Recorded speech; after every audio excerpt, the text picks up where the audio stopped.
Why I currently have an apartment and for how long, part-time nomad and life in the car. Hello, I'm Mona and I've been traveling around Europe in different cars since 2018. All my videos are in 6 languages. The videos on Polyglot Mona are also suitable for language learning, as they are corrected and narrated by native speakers. In this video, I will tell you why I have had an apartment since March 1st, 2023, and how long I will stay there. To understand why being in an apartment is a struggle for me, you must first understand what kind of person I am. I feel most comfortable when I can be in nature.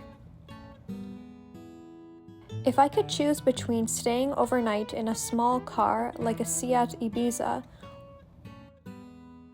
or staying in an apartment, I would always choose the car. There will be a separate video about my adventures with the little Seat. I love nature so much that I would always rather bathe in a river or lake than use a shower, even if it's below 0 outside. If I'm in an apartment for more than a few days, I start to get depressed. I eat too much and too unhealthily. I watch movies instead of producing useful videos and ebooks, and I need 10 hours of sleep a day. Even then, I'm still tired. I love working in the car because I have surrounding windows that let the light in and to see nature through. I get bored easily when there are no adventures in my life. And as a result, I lose my motivation. So, why have I stayed in an apartment for some time, and how long do I plan to stay there? Last winter, I worked incredibly hard at hotels at the reception desk, where I had been since 2016, with many long breaks during which I was abroad. Sometimes I had to work double shifts or short changes. For example, a late shift plus a night shift, or a night shift with an 8-hour break, and then a late shift. It was very cold in my Kodiak, sometimes with temperatures below 0 degrees Celsius for several days. My Kodiak didn't have an auxiliary heater, so I could only heat the car by driving around, as you can't park with the engine running in Germany. So I was completely exhausted and overwhelmed and had a burnout.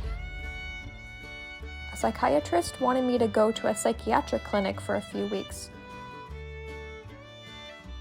but no clinic at the time had the capacity for problems as minor as mine. So I stayed in an Airbnb for a day or more almost every week.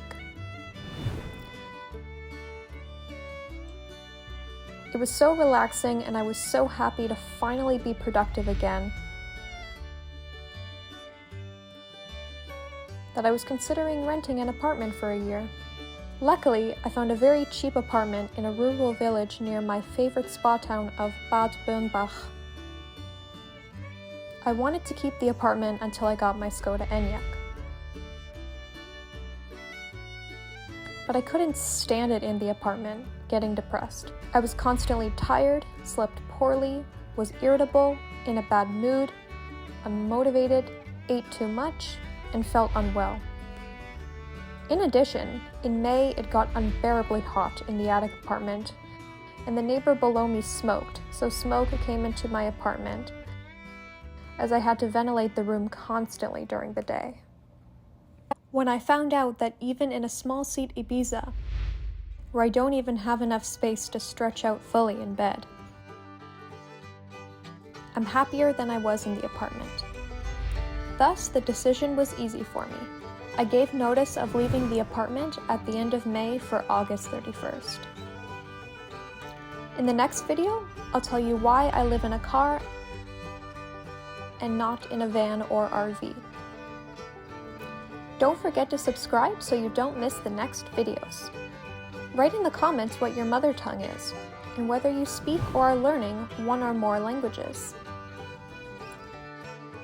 Thanks, and see you next time!